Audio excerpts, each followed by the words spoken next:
The next morning, Priya rang Sasha, already on the way to Devon, telling her about the leg, the police and the robbery, until Sasha's train went into a long tunnel and the signal completely disappeared. The police arrived and began clambering over her bedroom and onto the roof to examine the hole in daylight and search for clues. Downstairs, the sergeant, Sam, was telling her mum that she'd been right last night. Panama Antiques had been robbed. "What's been stolen?" asked Amira. "Pre-Columbian treasures, apparently," said Sam, "but no details yet." "What does Panama Antiques do?" asked Priya. "They specialise in finding valuable objects from Panama owned by dealers, collectors and even museums in Europe and elsewhere," said the sergeant. "Then they buy them and send them home to Panama." Priya's mum was impressed. She and Priya had seen an exhibition called Art and Ownership, and now they were both very keen on countries being able to keep their own treasures. Priya passed the Panama Antiques warehouse every day. It had always looked alarming with its sharp spikes, but if it was gathering Panamanian objects to send back to their rightful home, then the spikes were doing a good job.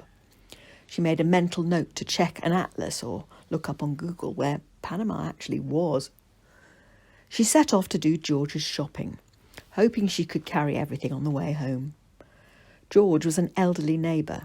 Her mum called him a hidden gem because he was so kind, and an antique because he was so old. He had eccentric shopping requests. He didn't buy a bit of everything like Priya's mum. George would have a project that needed quantities. He might ask for 30 onions because he was making pickle. Today it was oranges, 40 oranges for marmalade. Priya had taken her rucksack and Jack. It began raining when she was almost home, managing well because Jack was behaving. As the path diverted down to the muddy bank of a small stream that fed into the Wandle, 3 things happened at once. Jack caught sight of a dog he did not know and started pulling and barking. Priya stumbled on the rain-wet pavement, and the rucksack fell off her back, oranges flying in all directions. After this slow-motion moment of madness, Priya acted quickly. She took Jack home and went back to gather the oranges. She could wash them and explain to George. There were 3 out of reach through the railings.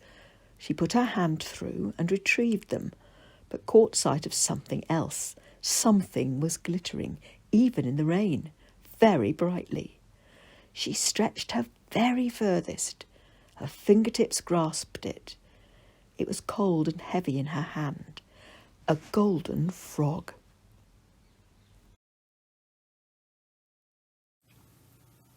You will find the next chapter at 88 Deodar Road, SW15 2NJ. Walk along Deodar Road towards Wandsworth Park.